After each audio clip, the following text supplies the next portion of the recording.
Assalamualaikum warahmatullahi wabarakatuh. Jadi pada kesempatan kali ini kita akan belajar mengenai masih dengan mata kuliah machine learning dan model prediksi. Jadi pada kesempatan kali ini kita masuk pada materi klasifikasi ya. Jadi Anda bisa melihat materinya di link berikut ini ya. Di situ materinya cukup bagus. Nah, kita langsung saja ya. Jadi klasifikasi itu adalah salah satu salah satu metode, metode dalam data mining ya. Seperti yang saya sudah jelaskan kemarin, ada beberapa yang mulai dari estimasi, forecasting, kemudian klasifikasi ini, kemudian ada cluster, kemudian ada asosiasi ya, dan masih banyak lagi ya gitu. Nah, pada kesempatan kali ini kita akan masuk pada materi klasifikasi ya. Nah, klasifikasi ini dia salah satu metode masuk dalam supervised learning ya. Sudah saya jelaskan sebelumnya, karena kita punya target atau kelas di dalam klasifikasi. Nah, tujuan dari klasifikasi adalah kita akan memprediksi ya, memprediksi nilai atau memprediksi nilai dari sebuah variabel yang kategorik ya. Jadi itu tujuan dari klasifikasi. Nah, untuk makanya seperti yang dibilang di sini, ini namanya kategorikal ya. Jadi kalau kita ingin membuat sebuah klasifikasi, maka datanya itu kalau bukan kita buat sebagai numerik, kita buat juga sebagai kategorik. Nah, untuk transforming ini saya sudah jelaskan di pada bahasan sebelumnya, yaitu tentang preprocessing ya. Jadi ini kita kalau melakukan transform dari numerical ke kategorikal itu ada yang namanya diskretisasi, kemudian kategorikal ke numerical ada yang namanya kontinuisasi ya. Nanti itu sudah saya jelaskan di bahasan sebelumnya. Nah, ini contoh dari penggunaan klasifikasi ya.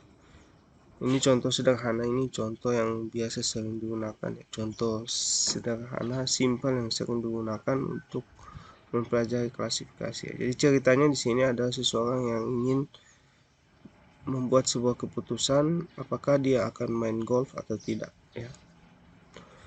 Nah, prediktornya apa ini? Jadi yang targetnya itu adalah ini ya. Di jawabannya kategori yes atau no. Kemudian ininya itu prediktornya itu ada 1, 2, 3, 4, yaitu cuacanya, temperaturnya, kelembabannya, kemudian anginnya ya. Nah, semua datanya ini kategorik ya. Jadi hanya ada di cuacanya itu hanya hujan, kemudian cerah dan mendung ya. Kemudian anginnya ini hanya ada 2, yaitu ada angin atau tidak ada angin ya. Nanti kasus ini bisa diperluas lagi kalau misalkan kita ingin bermain dengan angka. Nah, intinya seperti itu. Dia ingin main golf, tapi dia melihat, jadi dia sudah membuat sebuah variabel di mana ini kalau dia hujan, kemudian cuacanya, contoh ya, hujan, kemudian cuacanya panas, kelembabannya tinggi, dan anginnya tidak ada, maka dia tidak akan main golf. Dan seterusnya, ini ada sekitar 14 keadaan. Dia sudah merinci apakah dia akan main golf atau tidak. Nah, ini akan kita lakukan klasifikasi, kita akan prediksi ya. Kalau udah sekarang itu cuacanya seperti ini, apakah dia main golf atau tidak. Nah, untuk melakukan klasifikasi, yang namanya klasifikasi berarti kita harus memisahkan antar data ya. Nah, ada yang namanya linear dan non-linear separability ya. Jadi bagaimana kita memisahkan antar dua data atau lebih ya. Nah, pemisahan itu ada dua, linear atau non-linear. Nah, ini kita contohkan di sini ada data tinggi, kemudian berat, kemudian ini ada yang biru ini laki-laki, yang merah ini perempuan. Maka kita akan bisa membuat sebuah garis lurus ya. Kita akan bisa membuat sebuah garis lurus yang akan memisahkan antara dua data ini. Nah, oleh sebab itu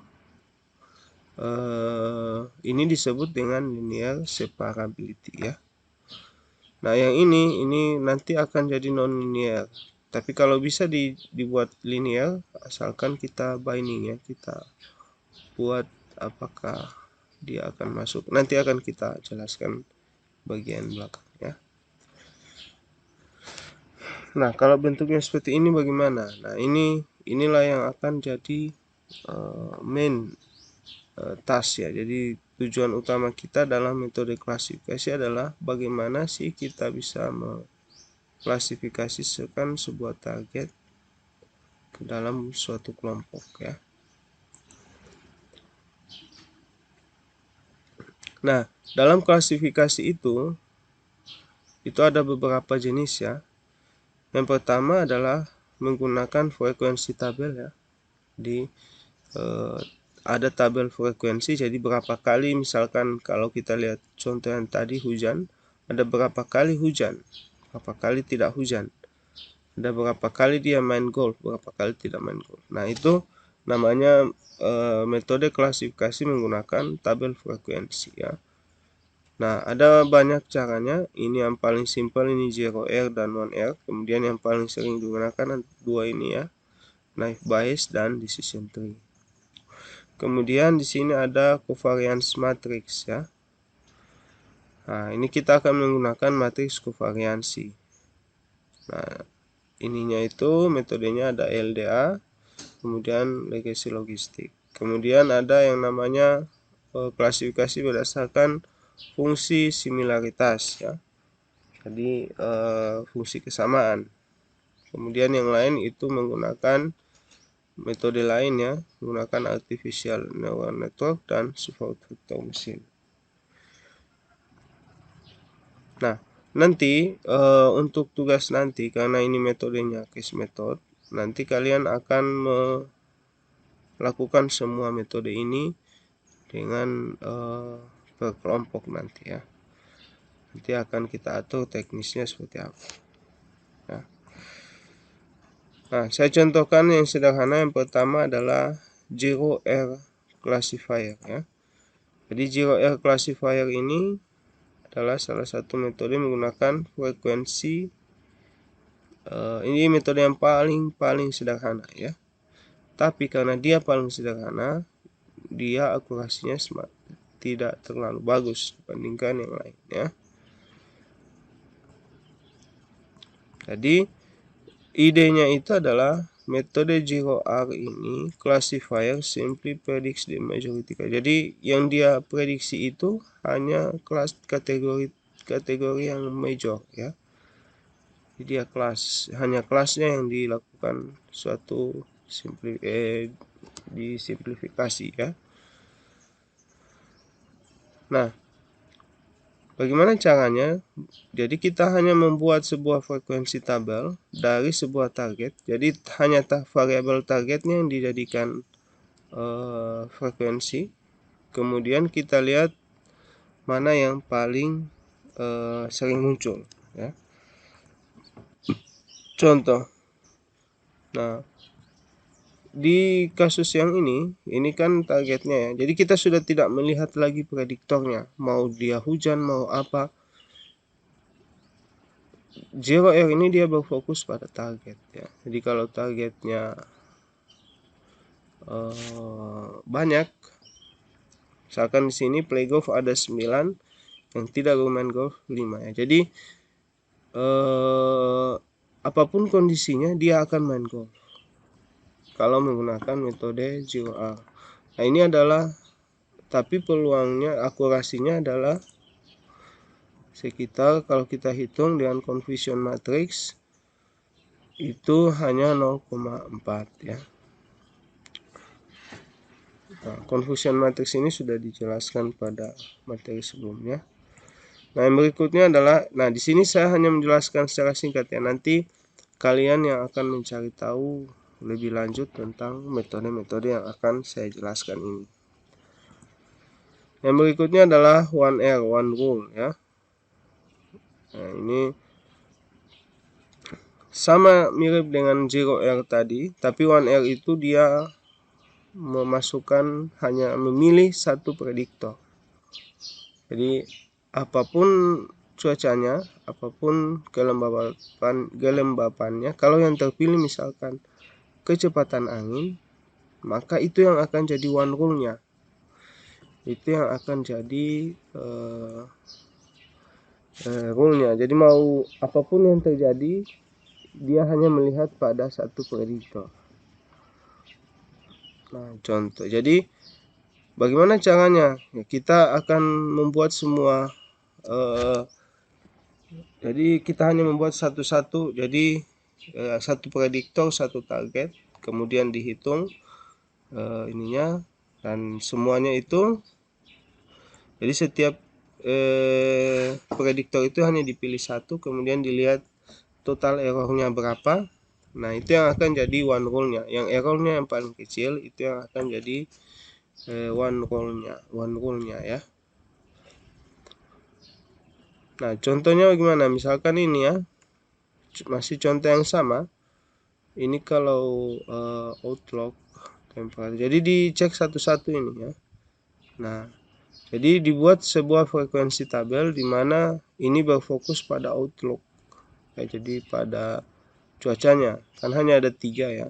Nah, ini dihitung, kemudian bla bla bla. Nah, dihitung mana yang paling errornya paling kecil. Nah, itu yang akan dijadikan sebagai one rule-nya ya. Yang berikutnya adalah naive Bayes ya. Nah, naive Bayes ini adalah menggunakan Bayesian theorem. Jadi dia tetap menggunakan tabel frekuensi, tapi ini menggunakan konsep bias. Konsep bias. Nah, ini konsep biasnya itu yang ini ya. Jadi peluang ada posterior, kemudian ini likelihood, dan seterusnya ya. Nah, bagaimana caranya? Ya, kita hitung. Jadi peluang C bersyarat X itu adalah berapa sih peluang dari sebuah kelas itu diberikan prediktornya sekian. Nah, yang berikutnya berapa peluang C itu adalah peluang dari prediktornya itu, priornya ya. Kemudian X bersyarat C adalah peluang dari sebuah prediktor diberikan sebuah kelas. Nah, ini mungkin akan lebih masuk jika kita langsung masuk ke contohnya ya. Jadi tadi kalau one rule itu hanya membuat frekuensi tabel. Nah, naive Bayes itu dia akan melanjutkan dia ke dalam yang namanya likelihood table ya. Nah, di sini kita akan menghitungnya. Jadi peluang yang ini itu isinya adalah peluang X bersyarat C. Artinya berapa sih peluang matahari ada, sunny, di mana dia bermain golf ya. Jadi Sunny dan Yes itu 3. Dari berapa? Dari 9 ya. Ini kan jumlahnya 9. Nah, begitu juga overcast berapa dan seterusnya, ini dibagi 9. Itu yang jadi X per C-nya ya. Kemudian X per C itu, kemudian ini adalah peluang X-nya, kemudian ini peluang C-nya, karena ini C-nya itu yang priornya ini kan. Kemudian ini peluang posteriornya. Nah, peluang C bersyarat X atau peluang dia ya bersyarat hujan, bersyarat matahari, itu kita hitung dengan menggunakan rumus ini ya. Dikasih kali saja semuanya dan seterusnya akan dapat hasil 0,6. Nah, ini kita hitung semuanya. Nah, nanti ada formula-formulanya sehingga kita bisa menemukan klasifikasi yang tepat ya. Nanti kita akan lanjutin ya. Kita akan lanjut pada praktikum nanti. Nah, saya menjelaskan masih intinya saja dulu ya. Kemudian ada decision tree. Nah, ini kalau tadi cuma sampai likelihood table. Nah, yang ini itu lebih rumit lagi, lebih perhitungannya lebih banyak lagi ya. Nah, kita ada istilahnya yang namanya entropy dan information gain. Nah, itu yang akan kita hitung. Nah, decision tree ini ada beberapa algoritma ya. Ada yang ID3, kemudian ada C45 dan seterusnya ya. Nah, ini frekuensi tabelnya dihitung lagi entropinya ya. Cara menghitungnya seperti ini. Ini rumusnya untuk menghitung entropi. Nah, ini lumayan ribet. Nanti mungkin kita akan bisa ini pada praktikum nanti ya. Nah, hasilnya itu adalah sebuah tree ya, sebuah pohon yang nantinya ini saya sudah pernah jelaskan sebelumnya. Ini pohon lebih kompleks lagi. Nah, kita masuk ke yang berikutnya adalah linear discriminant analysis. Oke, saya kira cukup dulu yang ini ya. Terima kasih. Oke, kita lanjutkan dengan materi berikut yaitu tentang linear discrimination analysis ya, linear discriminant analysis.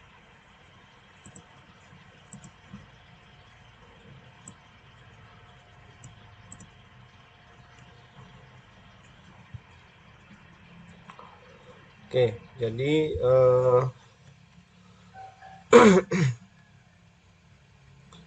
LDA ini adalah salah satu bagian dari klasifikasi menggunakan covariance matrix ya. Jadi intinya dalam LDA ini kita menggunakan matriks dalamnya. Nanti kalian akan merefresh ulang juga tentang materi aljabar linear ya, supaya lebih nyambung ke sininya. Nah, jadi LDA itu adalah metode yang secara original dikembangkan oleh R.A. Fisher, sudah lama ya, metode lama.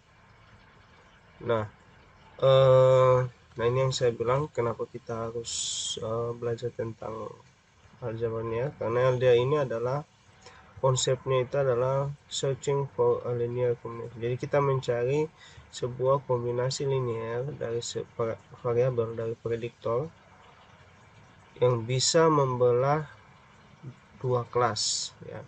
Nah, di sini kata kuncinya itu di sini dua kelas. Jadi binary classification. Jadi dia tidak bisa untuk kelas yang lebih dari dua ya. LDA ini ya.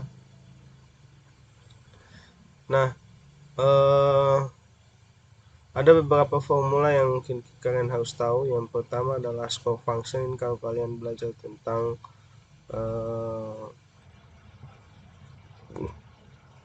score function tentang generalized model ya,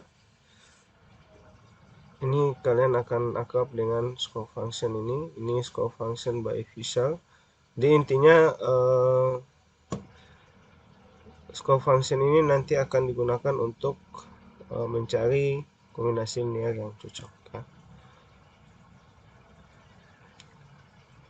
Nah, kalau kita sudah memiliki score function, problemnya itu adalah bagaimana sih mengestimasi koefisien linear yang mampu koefisiennya ya, betanya ini, bagaimana kita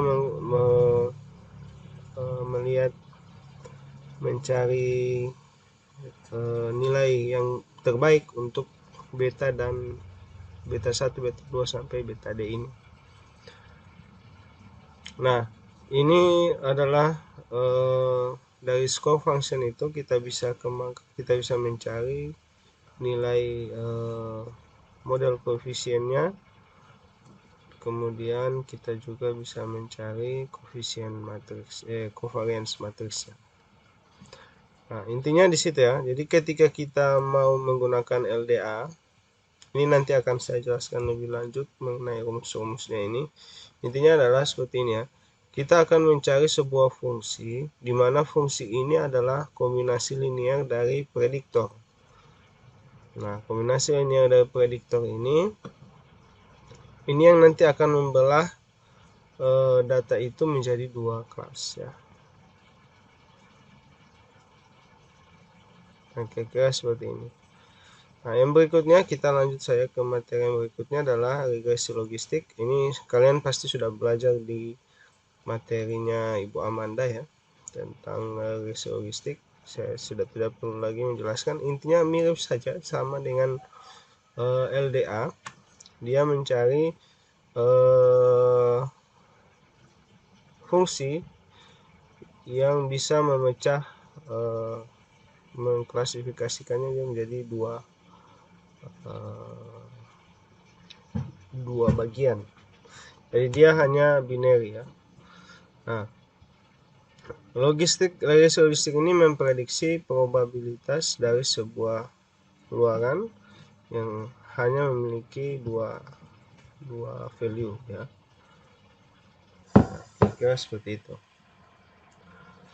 Ini saya sudah tidak perlu menjelaskan rumus-rumusnya ya, kalian bisa pelajari sendiri. Nanti rumusnya itu saya kira kalian sudah belajar di materi-materi yang sebelumnya. Nah, yang berikutnya adalah KNN ya. Jadi KNN ini nearest neighbor classification ini ide awalnya, jadi ini sudah pakai similarity function ya, jadi fungsi kemiripan. Nah, idenya itu adalah bagaimana kita mencari tetangga terdekat yang namanya nearest neighbor, berapa tergantung jumlah K-nya ya. Anda mau berapa tetangga terdekatnya. Nah, kita contohkan misalkan ada kasus K sama dengan 1 ya. Nah, ini ya. Ini kalau kita bisa lakukan klasifikasi dengan menggunakan KNN, caranya adalah tergantung dari jumlah K-nya ya. Kalau misalkan kalian pilih K-nya sama dengan 1, maka kita cari tetangga yang paling dekat. 1 tetangga yang paling dekat. Nah, contohnya ini ya. Jadi kalau kita lihat secara kasat mata ini yang tetangga terdekat. Maka yang hijau ini dia akan terklasifikasi menjadi bagian merah ya. Nah, bagaimana jika saya pilih 5 misalkan? Nah, berarti ada 5 tetangga terdekat. Kita lihat saja misalkan ini 1, 2, 3, 4, 5 ya. Nah, kita lihat jumlah yang paling dekat yang mana? Ternyata jumlah banyaknya yang tetangga terdekat lebih banyak kemana ya. Jadi kalau kita lihat tadi 5 berarti dia masuk pada jadi si hijau ini dia masuk pada kelompoknya si merah ya.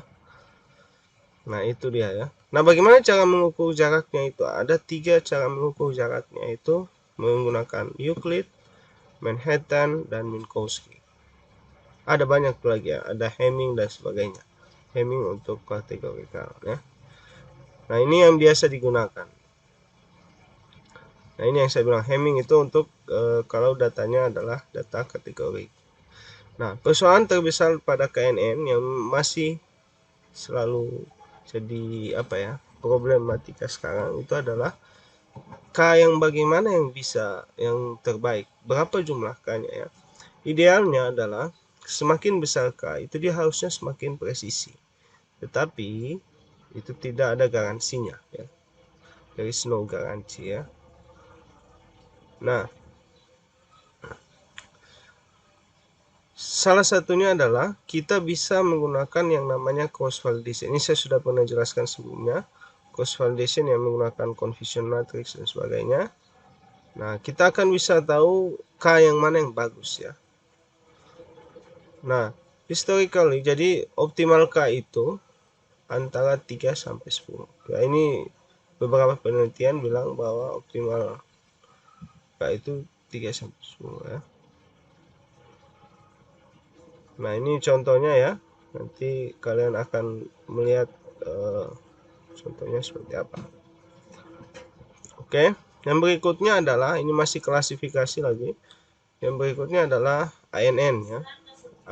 Artificial Neural Network. Artificial Neural Network. Nanti ini akan ada bahasannya sendiri, tapi intinya itu adalah Artificial Neural Network itu dia mengikuti sebuah konsep sistem saraf yang ada di manusia ya. Di sistem sarafnya itu kita ini, jadi dalam sistem saraf itu ada yang namanya body, dendrites, dan axon. Nanti akan saling keterkaitan, ada keterkaitannya ya. Jadi intinya adalah kalau misalkan kita perseptonnya, single perseptonnya, kita anggap sebagai single persepton. Kita masuk dulu di awal itu sebagai single persepton. Perseptron ini nanti akan model neuron. Jadi perseptron ini dia adalah sebuah sistem saraf. Nah, dia akan menerima n inputs. N berapa sih n input ini? X1, X sampai X2 dan seterusnya. Sebanyak n inputnya. Nah, inputnya ini itu bergantung pada prediktor tadi ya. Kalau di kasus play golf tadi ada 4 prediktor, maka inputnya itu akan ada 4. Nah,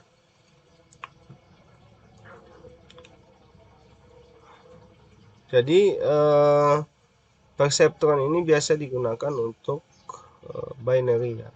Jadi dua classification, dua jenis ya. Nah, ini adalah cara-cara perhitungannya. Nanti kita akan bahas ini lebih detail di pertemuan selanjutnya. Nah, tadi perseptron. Nah, di dalam perseptron itu, ya saya lupa ini. Di dalam perseptron itu nanti akan ada yang namanya transfer function atau activation function ya. Jadi input yang masuk itu dengan bobot tertentu itu akan diolah di dalam signal ini itu dalam sebuah function ya. Fungsi aktivasi ya.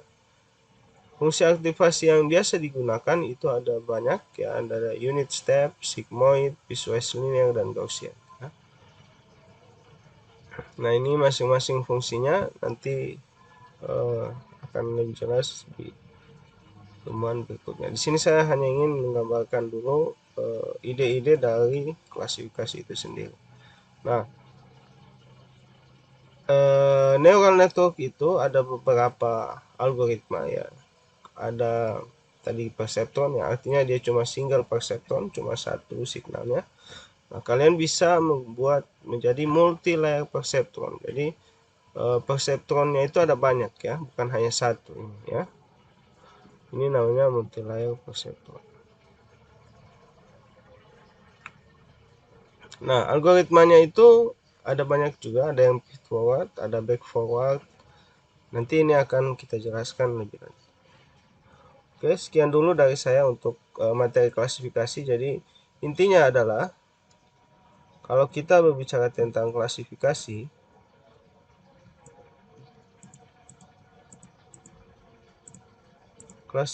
itu ada beberapa metode. Nah, yang dijabarkan di sini ini belum semua, tapi intinya ini yang paling banyak